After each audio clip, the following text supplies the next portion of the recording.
The radio in the emergency bay had been playing something soft and forgettable when the first shot came through the window. Not a clean shot, a warning. The glass fell in big irregular pieces across the tile floor, and the sound of it was so sudden and wrong that for a moment nobody moved. 3 nurses, 2 orderlies, a duty doctor, and 17 patients across 6 beds in the trauma wing of District General Hospital, Quetta. A Thursday night in November. Cold air coming through the broken window and mixing with the antiseptic smell of the ward. Then the door at the far end opened, and 4 men came through. One in front was not wearing a mask. That detail would matter later, but in the moment it only registered as strange. The others had their faces covered with dark cloth, but the man leading them had decided apparently that he did not need to hide. He was somewhere in his mid-40s, heavy-set across the shoulders, wearing civilian clothes over what looked like body armor underneath.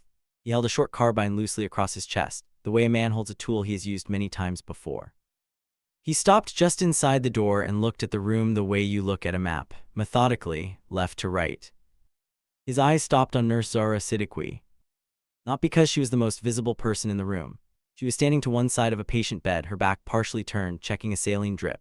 She was 31 years old, not tall, wearing standard hospital scrubs and her hair under a light dupatta.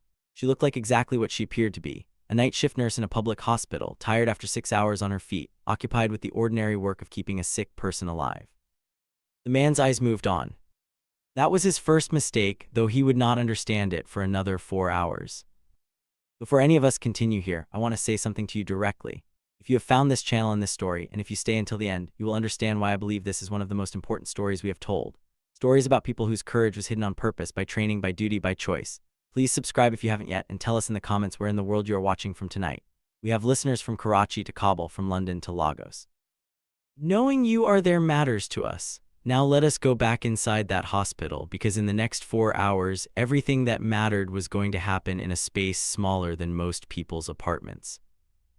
The man with the uncovered face announced himself as Haider. Just that. No title, no group name, no manifesto. Later the analysts would debate what that meant. For now, he simply walked to the center of the ward, raised his carbine slightly, and said in a flat voice that everyone would sit down against the wall and no one would use a phone. 17 patients could not sit against the wall. Most of them could not sit up at all. Haider appeared to consider this briefly, then modified his instruction. Medical staff would move all ambulatory patients to the left side of the room. Non-ambulatory patients would stay in their beds. Anyone who was not a patient would sit on the floor against the right wall. He said all of this calmly, not angry, not theatrical. That calm was more frightening than anger would have been. Zara moved with the other nurses to help the patients who could walk. She did not speak to anyone specifically. She did not look at Haider longer than necessary. She helped an elderly man named Haji Farouk with his IV line, walking him the 6 steps to the left side of the room, sitting him gently against the wall, checking the angle of the needle in his forearm. A small thing. The kind of small thing that would save his life, because she did it precisely and without hesitation, because she kept that drip flowing correctly, because his blood pressure was already marginal before this night began. The doctor on duty, Dr. Anwar Balak, was 38, head of the night trauma team. He was an intelligent man. He assessed the situation in roughly 60 seconds and made a decision that would haunt him for years afterward, though not for the reason he later imagined. He approached Haider directly and said in a controlled professional voice that he was the senior medical officer, that many of the patients here were critical, and that he was willing to talk about what Haider needed. Haider looked at him, not hostilely, almost evaluatively. "Sit down," Haider said. Dr. Balak sat. Zara noticed 3 things in the next few minutes that she filed away with the kind of automatic precision that most people do not understand comes from years of trained observation rather than any particular gift. First, one of the masked men was favoring his left leg, a real injury, not performance. He was trying to minimize the limp, but every time he shifted his weight, the left knee bent slightly before he caught it. Second, Haider spoke to his own men in a dialect that was not Pashto and not Punjabi, and not the regional Balochi she had heard from patients all her career. It was something adjacent to all of them, modified, which meant either that he was from a specific border district she was trying to place, or that the dialect was being used deliberately as a private code among men from different regions who had agreed on a common way of speaking.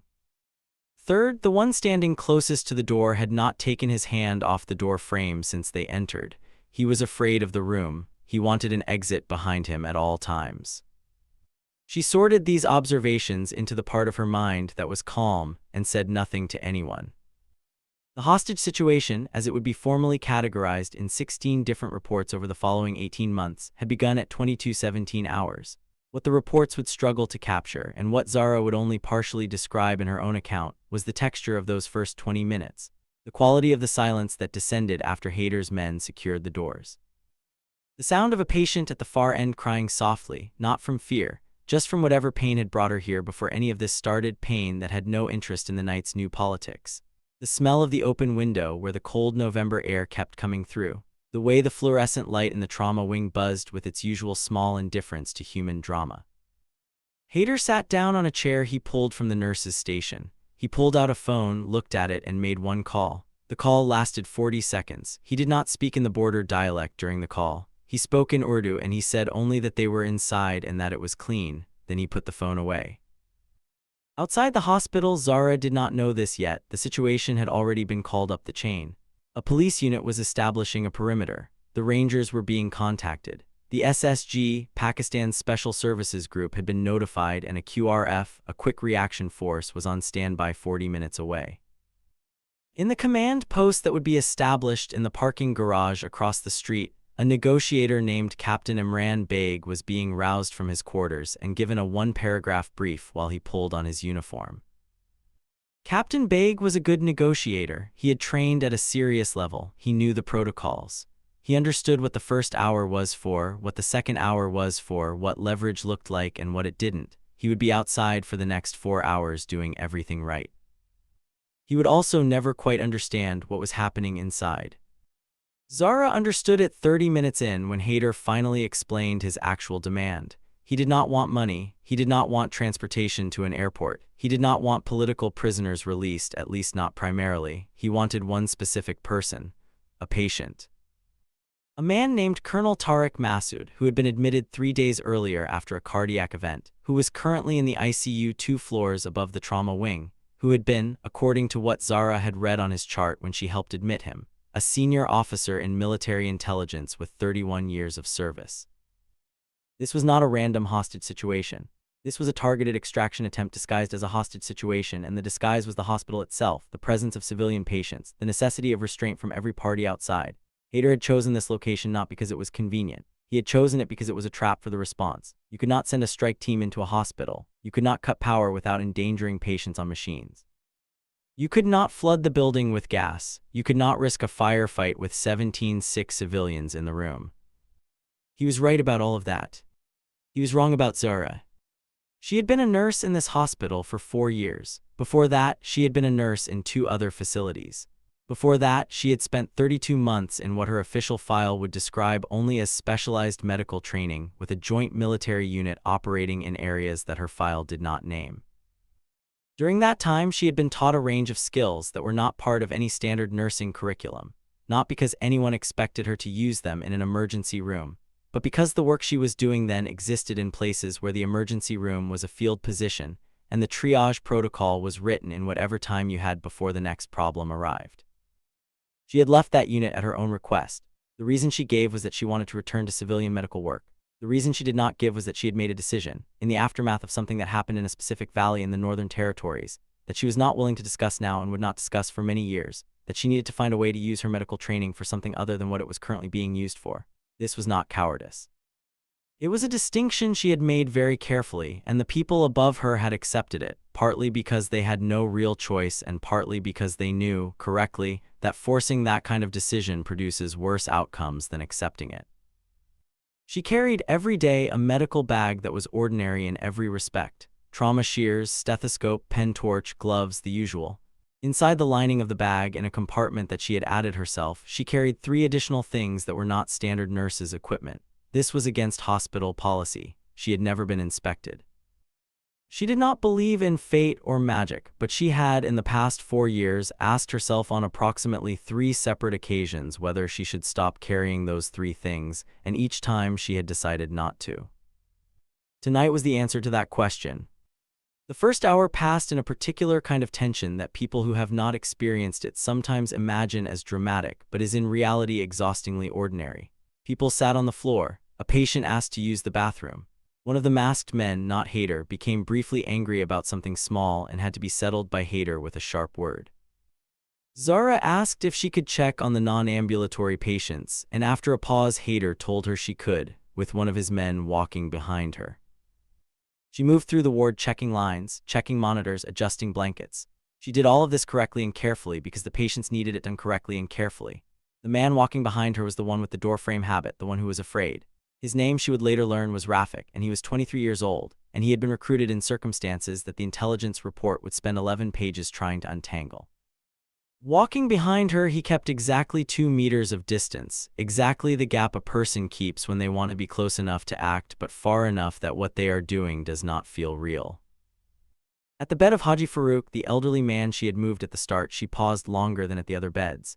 His blood pressure was too low. She adjusted the drip rate. She checked his pulse manually. She asked him quietly how he was feeling. He said he was frightened and also thirsty. She told the man behind her that this patient needed water. There was a pause. The man said he would have to ask. She said, "Please ask, because this man is 72 years old and in cardiac recovery, and dehydration will kill him faster than anything else in this room." Rafik went to the nurse's station and relayed the question to one of the other masked men, who went to Haider. Haider said water was fine. Zara poured a cup from the dispenser beside the bed, helped Haji Farouk drink it, and during the 40 seconds that this took, she used her free hand to check something she had noticed at the third patient bed, a specific detail about the room's layout that she was now confirming. The supply closet at the east end of the ward could be accessed from 2 sides. She had known this for 4 years. She was simply nodding that its secondary access, a narrow connecting corridor used by the housekeeping staff, was apparently unknown to Haider's team because none of them had positioned anyone near it. Either they did not know the corridor existed, or they had assessed it as too narrow to matter. Either way, it was a gap. She filed this and returned to her position on the floor with the other staff. Dr. Balak was watching her with the focused attention of a man who has noticed something he cannot name. He was perceptive. In different circumstances, in a more comfortable room, she might have appreciated that perceptiveness. Right now, it was a minor complication. She met his eyes briefly and gave him nothing. He looked away. The negotiation outside was moving at the speed negotiations move, which is to say carefully and slowly by design. Captain Beg had established radio contact with Haider through the hospital's main phone line. He had done the correct things, established that he was listening, asked what Haider needed, allowed Haider to speak without interrupting, confirmed that he took the situation seriously. Haider had stated his demand clearly. He wanted Colonel Tariq Massoud released to his custody and transported to a location he would specify. In exchange, he would release the civilians and his team would stand down. Captain Beg knew that Colonel Massoud could not be handed over.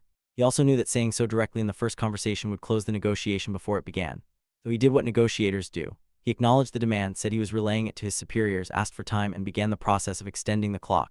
Every additional hour reduced Haider's options and increased the likelihood of a mistake or a fatigue-based error. This was not a flaw in the process. This was the process. What Captain Beg did not know, what no one outside that building knew, was that Colonel Massoud's condition had changed. The ICU was 2 floors up. The trauma wing had no direct feed from the ICU monitors. But 15 minutes before the hostage situation began, Nurse Tahira, the senior nurse on the ICU floor, had come down to borrow a specific medication from the trauma bay's emergency cabinet. She had been heading back up when the men came through the door. She was now sitting against the wall with the rest of them, and she had not been able to get back to her patients. And she knew, in the way ICU nurses know things about their patients without seeing monitors, that a man who had survived a significant cardiac event 3 days ago, and who was under no sedation and almost certainly aware that something had gone wrong on the floor below him, was not going to be well served by the next 4 hours. She told this to Zara in a murmur during the 2nd hour, during a moment when Haider's men were briefly occupied with a patient at the far end who had started crying loudly from pain. Zara said very quietly, "How long does he have?" Tahira said she did not know. She said his last numbers had been borderline, and that was before any of this started. Zara calculated something in her mind, then she made a decision. She did not move immediately. This is what separates people who have trained for extended pressure from people who have not. The ability to make a decision and then wait for the precisely correct moment to act on it, rather than acting the moment the decision is made. The moment the decision is made often feels like the right time to act. It almost never is. She waited 22 minutes. During those 22 minutes, she watched Haider's team carefully, not by looking at them directly, which would have been noticed, but by monitoring them the way you monitor a patient, through peripheral vision, through sound, through the quality of movement in the room. She was building a map. The man with the injured leg, whose name she did not know, was sitting now. He had elevated the leg slightly by propping his foot against the base of a bed frame. This was good for him physically, and it meant his mobility was reduced. Rafik, the one who feared the room, was standing near the door he had originally entered from, but he had finally moved his hand away from the frame, which meant either that he was slightly more comfortable now or more likely that his arm had gone tired. Hader himself had made 2 more phone calls, short ones, neither of them in the border dialect. His focus was divided between the room and whatever he was hearing from outside, which meant his processing load was high. There was a 4th man she had been watching, who had positioned himself near the non-ambulatory patients. He was young, perhaps 20, and he had made an error that she had filed away in the first few minutes. He had removed his mask. Not completely, just pulled it down below his chin because the ward was warm and he was uncomfortable.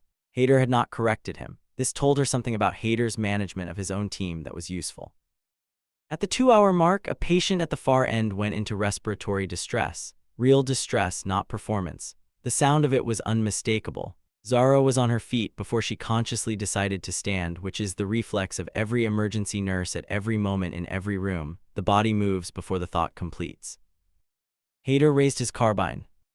She did not slow down, she said without looking at him. That patient will die in the next 3 minutes if I don't clear her airway. You can shoot me or you can let me work. There was a pause that lasted perhaps 4 seconds and felt like much longer. She reached the patient. The patient was a woman in her 50s, post-surgical, whose airway had accumulated secretions in the absence of the suctioning protocol that the night staff would have been following. Zara cleared the airway with the speed and precision of someone who has done it 100 times, because she had done it closer to 500 times. She positioned the woman correctly. She checked breathing. She looked at the monitor. She adjusted one medication line. The woman's breathing stabilized. Zara stood up and looked at Hader. He had lowered the carbine. His face was entirely unreadable. She said, I need access to the ICU. You have a patient up there who is also going to die if nobody checks on him. Hader said, that patient is not my concern. She said, he is your entire concern. He is the only reason you are here. If he dies before you get him out of this building, this entire night means nothing. Something moved in Hader's face, a small thing, a reordering of priorities. He said, you will go with 2 of my men. She said, I'll need my bag.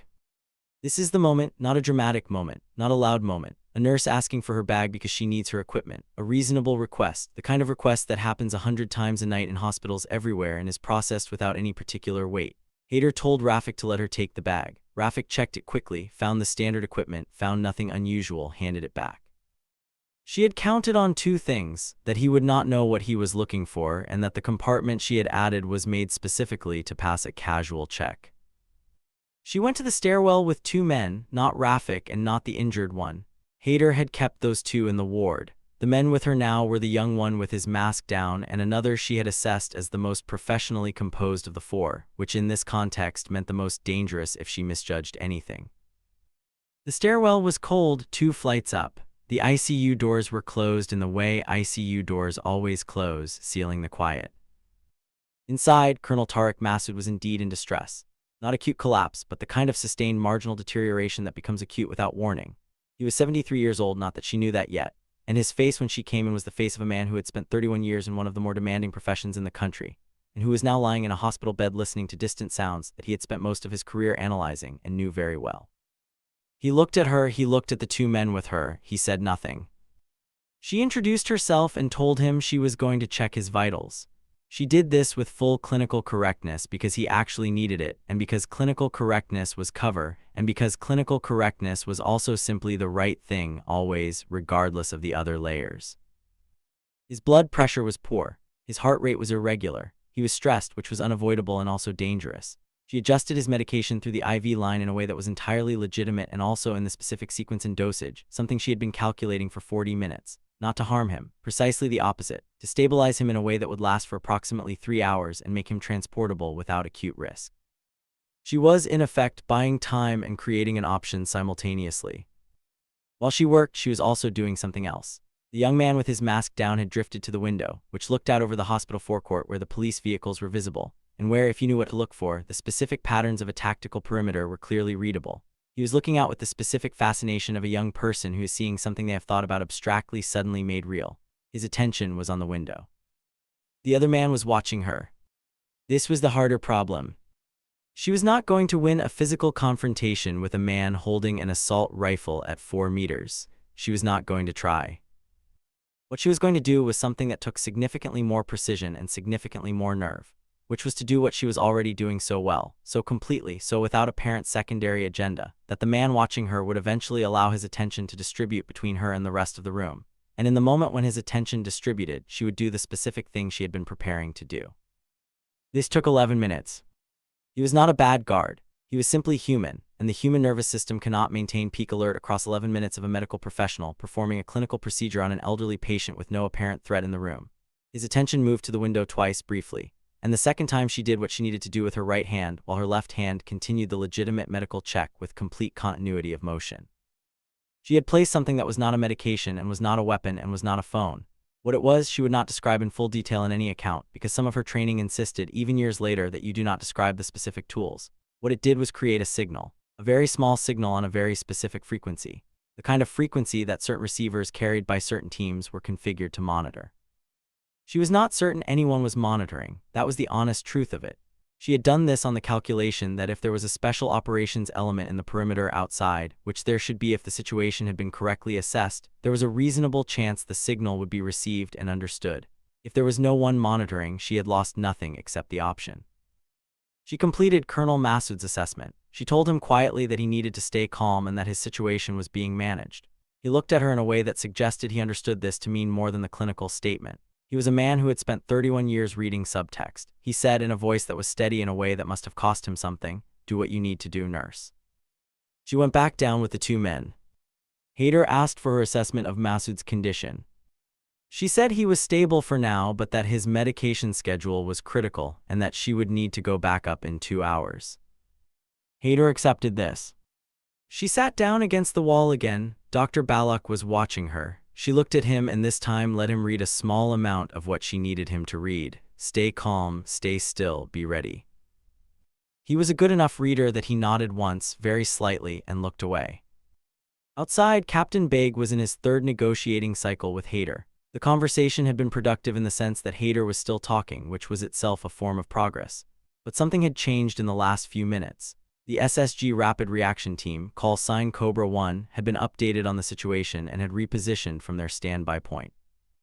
Their commander, a major who would be referred to in every public record simply as the unit commander, had received a signal 17 minutes ago that had changed his read of the situation significantly.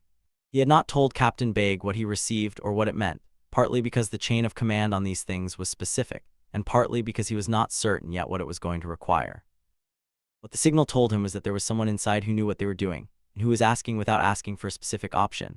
The signal came from a frequency, and carried a code structure that was only known to personnel who had trained with a joint unit that had operated under a specific operational classification. It was, in other words, a signal that could only have been sent by someone who had been exactly where that someone had been, doing exactly what that someone had done. He had pulled one file in the database he had access to. One name matched the geographic and timeline parameters. He had looked at the name for a long moment, then put the file down and started making specific preparations. In the ward, the third hour had developed its own weight. The fear in the room had changed its texture. Early fear is sharp and jagged. Extended fear becomes something duller, heavier, and in some ways more dangerous because people start making choices based on accumulated exhaustion rather than clear thought. Haider knew this. He had been in situations that lasted longer than this. Zara judged from the way he managed his own energy and the energy of the room. He was starting to apply pressure on the timeline. His calls outside had become more frequent. Twice she heard the word for deadline in the border dialect, though the specific hour was not given in a form she could catch. Dr. Balak made an attempt. She had not seen it coming, which was, in hindsight, her own failure of attention. He stood up and asked to speak with Haider about a compromise. He said this calmly, professionally, in the reasonable voice of a man trying to find a solution. He proposed, apparently having thought this through, that Massoud could be transferred under a form of supervised medical custody, that a doctor could accompany him, that this might satisfy the condition of getting the patient out of the hospital while preserving the appearance of medical authority. It was not a bad idea, actually. It was the kind of idea a smart man in an impossible situation produces. Haider listened to all of it, then he told Dr. Balak to sit down. He was not angry. He simply had no use for the offer because his situation was more specifically constrained than Dr. Balak understood. Zara noted that Haider had not looked at her during this exchange. He had looked at Dr. Balak throughout. This told her that Haider had made a category decision early in the evening. The doctor was the decision-maker in this room, the natural authority, the person whose proposals mattered. Zara was medical support staff, useful for keeping the patients alive, not relevant to the calculus of the situation. This was the second mistake, though it was the same underlying error as the first, which is that the most dangerous person in a room is frequently the one who has the most reason not to appear dangerous. She had, in the last 3 hours, built a very specific picture. She knew which of the 4 men was most likely to hesitate in a crisis. She knew the layout of the room and the corridor in enough detail to account for 3 separate contingencies. She knew Masood's medical status was now stable enough for approximately 2.5 more hours. She knew the secondary corridor access to the supply closet, and she knew, from the specific pattern of the signal she had sent, approximately what kind of response was being prepared outside. She did not know the timeline. That was the one variable she could not control. She also knew that she had one thing that most people in her position would not have, and that was the absolute certainty that she was going to make a mistake at some point in what was coming. Not because she was not capable, but because everyone makes a mistake always in conditions like this, and the question is never whether the mistake will happen, but whether you have built enough margin into the situation that the mistake does not become the deciding factor. She had tried to build that margin. She was not certain she had built enough. At 2 hours and 50 minutes, she asked Haider if she could check the non-ambulatory patients again. He said yes. The same guard came with her. She moved through the ward. She checked lines. She checked monitors. She adjusted 2 medication rates and documented them on a clipboard she had found, because the documentation mattered and would matter later, and also because a nurse with a clipboard is even more categorically invisible than a nurse without one. At Haji Farouk's bed, she paused again. He was sleeping lightly, which was the right thing. His blood pressure was better. She checked his IV line and in doing so shifted the angle of the bed slightly, a small mechanical adjustment, 3 centimeters. This was not a medical decision. This was a positioning decision. She needed a specific sightline from a specific point in the room, and the bed had been blocking it, and now it was not. She returned to her position on the floor. 8 minutes later, at the window above the secondary corridor access, there was a sound, not a dramatic sound. A small scraping, the kind of sound an old building makes, the kind of sound that in 3 hours of ambient tension has lost its power to alarm. Haider's man near the corridor did not react. Zara did not react. 12 minutes after that, which is to say at 3 hours and 10 minutes from the beginning, Haider received a call from outside that apparently contained information he had not expected. His body did not change much. He was a disciplined man, but his eyes moved to the ward exit and then back to his phone, and in those 2 seconds she saw him recalculate something. He was going to accelerate. She could feel it. He had been told something outside from his principals that was moving his timeline up. She had perhaps 15 minutes before he attempted to move Masood, and when he attempted to move Masood, the situation would break, one way or another, because moving a cardiac patient through a secured building with armed men was going to create a cascade of medical emergencies that she would not be able to contain while also doing anything else. She needed the external element to move. She did not have a way to communicate this. The signal she had sent was a one-time signal. There was no back channel. She was working as she had worked before, in a context where the people who might help her could not hear her, and she could not hear them, and the only connective tissue between what she was doing and what they were doing was the shared understanding, built in a different place and time, of how these situations develop and what the decision points look like. She made a choice. It was not a good choice in the sense of being clean or certain. It was the best choice available, which is a different thing and is, in her experience, almost always the only kind of choice available. She stood up. Haider looked at her immediately. She said, "I need to go back up to Masood. Now, his evening medication window is closing." Haider said, "Sit down." She said, "His medication window is specific. If I miss it, he will destabilize and you will not be able to move him. If you want him alive and functional, I need to go up in the next 10 minutes. Haider looked at her for a long time. She returned the look with nothing on her face, just the steady professional concern of a nurse who is telling you something medically true, which it was, which is why she had chosen it. He told the same 2 men to take her up. They went up the stairs again. The young one was still watching the forecourt out of the window on the landing when they passed, and she noticed, because she could not help noticing, that the pattern of vehicles outside had changed slightly in the last 3 hours. Specific vehicles had moved. This could mean a great number of things, and she did not have time to interpret it except to note that things outside were in motion. Inside the ICU, Colonel Masood was awake and watching the door. He had the look of a man who has been waiting. She worked on his IV line. She talked to him quietly about his medication. She also said, very low and without changing the movement of her hands or the expression on her face, "In approximately 4 minutes there is going to be a distraction at the ward entrance on the floor below, if my judgment is right. When you hear it, do not move, do not react, and stay in this bed." He said in the same quiet voice, "And if your judgment is wrong?" She said, "Then we have another problem." He said, "Are you going to tell me how you know this?" She said, "No." He was quiet for a moment, then he said, "Fair enough." She finished the IV adjustment. She turned to the two men and said she was done and they could go back down. On the stairs, she stopped. She stopped because she needed to stop for a clinical reason. She said her bag had caught on the stair rail and she needed a moment to free it. This was not true. What was true was that she needed to be in the stairwell and not in the ward when the next 30 seconds happened. She knew this because she had sent the signal and had done the calculation and had given every piece of information she could give, and now she either trusted the people she had once worked beside to read it correctly or she did not.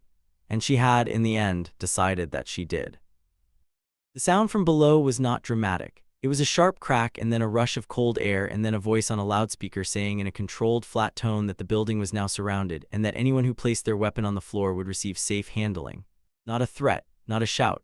A statement of fact made by someone who had practiced saying it in exactly that tone. The young man on the stairs lunged toward the window. The other man raised his weapon.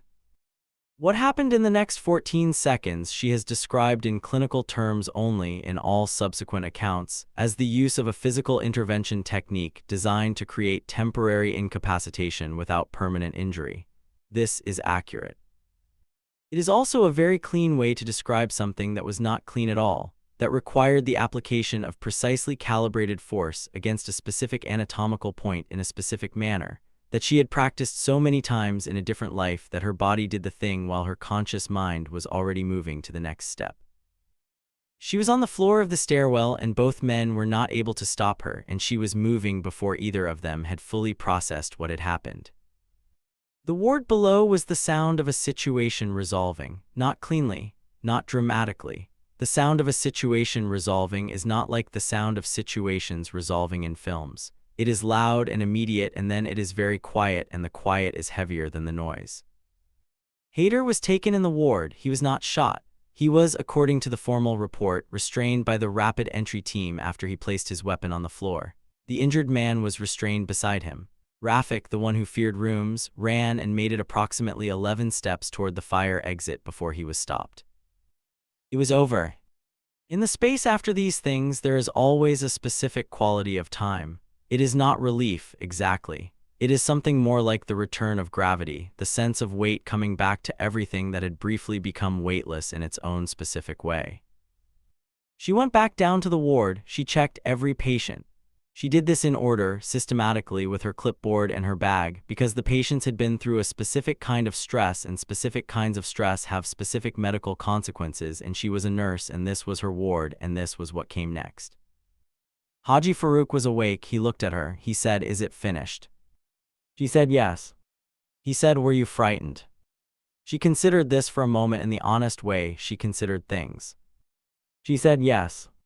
He seemed to find this satisfying. He closed his eyes.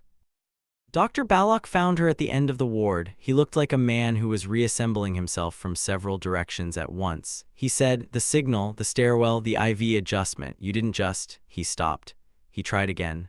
"Who are you?" She said, "I'm the night shift nurse. Have you done your patient checks?" He looked at her for a long moment. Then he picked up his own clipboard and started his checks. The SSG team commander found her 40 minutes later when the formal clearing had been completed and the building was being processed. He did not announce himself as such. He came into the ward in civilian clothes over his equipment, looking like what he now mostly looked like, which was a tired professional in his late 30s. He stood in the doorway for a moment. She looked up from the patient she was monitoring. He said, "You sent a clean signal." She said, "You read it correctly." He said, "We weren't sure what you needed until the second trip upstairs." She said, "That was intentional." He nodded. He said, "Masood is going to make it." She said, "I know, I stabilized him for transport. He needs a cardiologist in the next 6 hours, not 4. The commander wrote something on a small pad. He looked at it, then at her. He said, "We would like to debrief you." She said, "I know." He said, "And after that?" She thought about this, about a ward full of patients who needed their medication schedules checked, about Haji Farouk's blood pressure, which was still marginal, about a broken window that was going to let cold air into the ward all night, about a nurse named Tahira who had been through something terrible and needed someone to sit with her for a few minutes. She said, "After that I have a full shift to finish."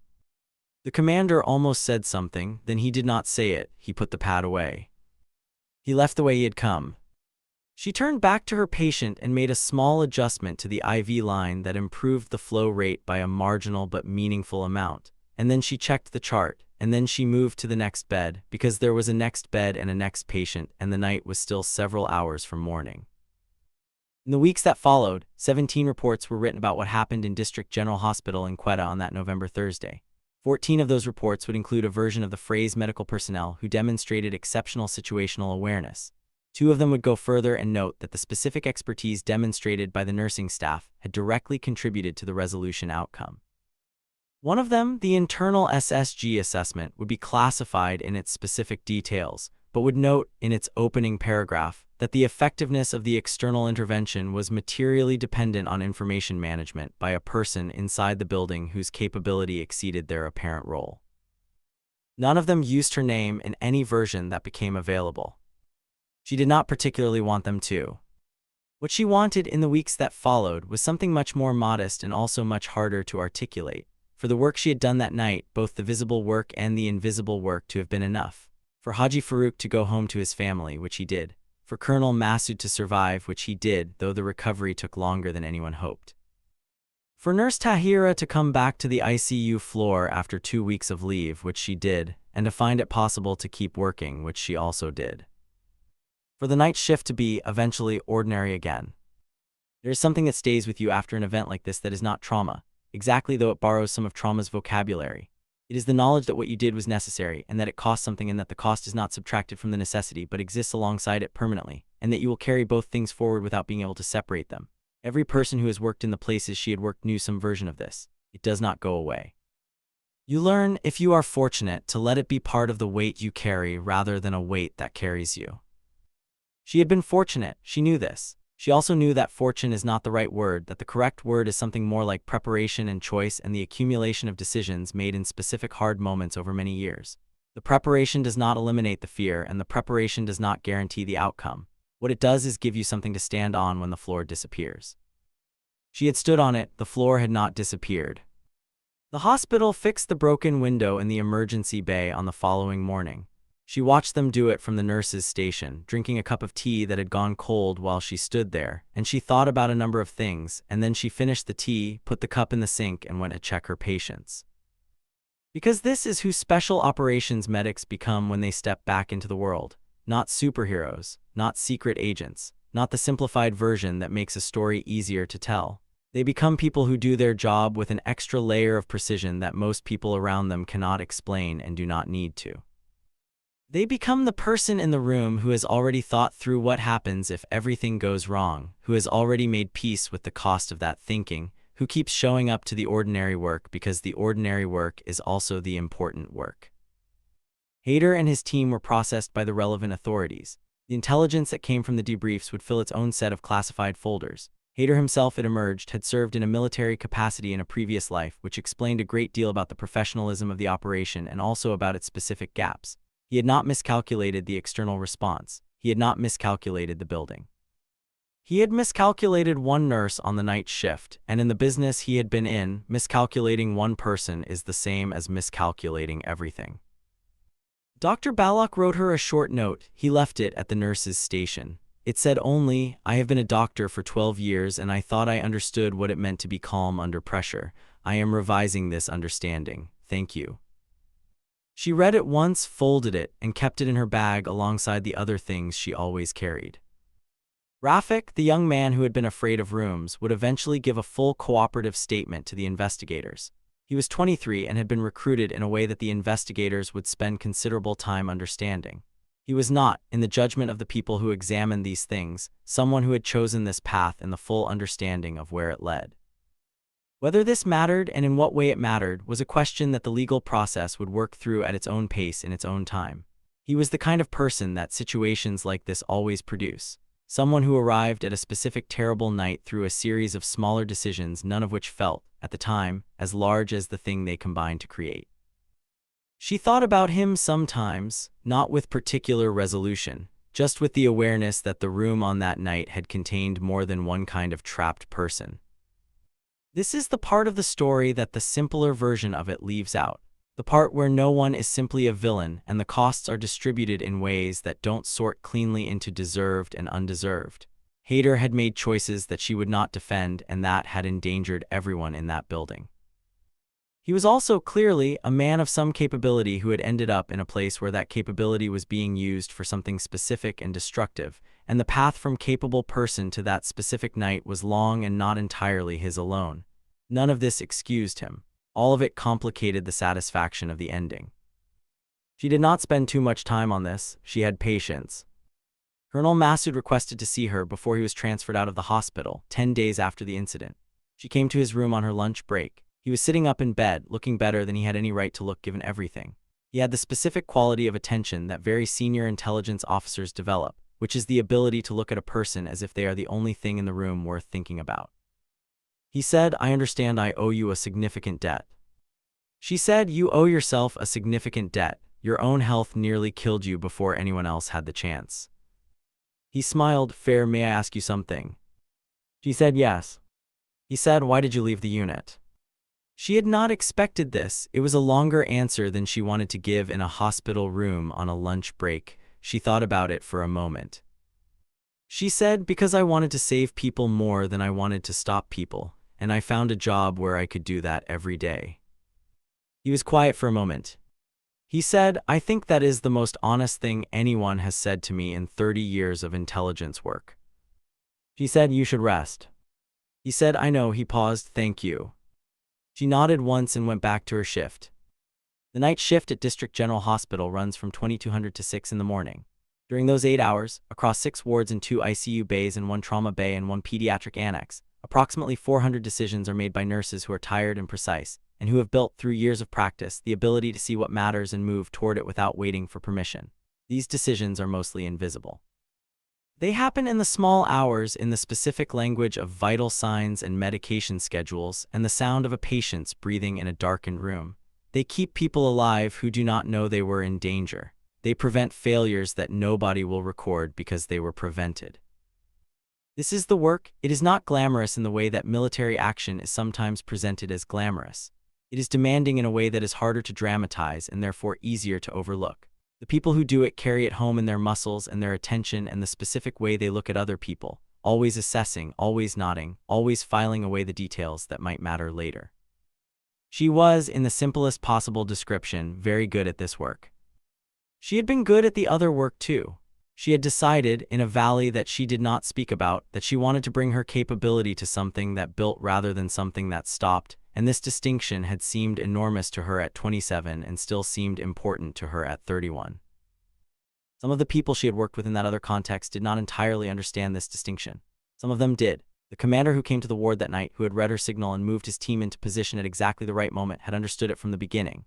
He had been the one years ago who signed the paperwork when she requested transfer. He had not tried to talk her out of it. He had said only, "If you ever need anything, the frequency is the same." She had remembered this for 4 years. She had used it exactly once. There is a kind of trust that develops between people who have worked together in difficult places that is not friendship exactly and not loyalty in the abstract sense, but something more operational and more durable. The shared understanding that if you send a signal in the dark, someone will be listening. That the things you learned in hard rooms do not disappear when you walk out of them into a different kind of work. That the capability you built does not require a uniform or a specific rank to remain what it is. She trusted this. She had been right to trust it. The signal had been received. The timing had been precise. 14 seconds in a stairwell and everything downstream of those seconds. Haji Farouk going home, Massoud surviving, 17 patients coming through a night they did not expect. The broken window had been repaired. The ward was warm. The night shift was ordinary again. She put on her stethoscope, picked up her clipboard, and started her rounds. "Before we go, I want to stay with you here for just a moment, because stories like this one do not end with medals or speeches or the moment the threat goes down. They end with a woman checking an IV line at 4 in the morning, doing the next necessary thing with all of herself. If this story found something in you, if it made you think about the people who are capable of more than their visible roles suggest, please subscribe to this channel so we can keep finding these stories and telling them the way they deserve to be told.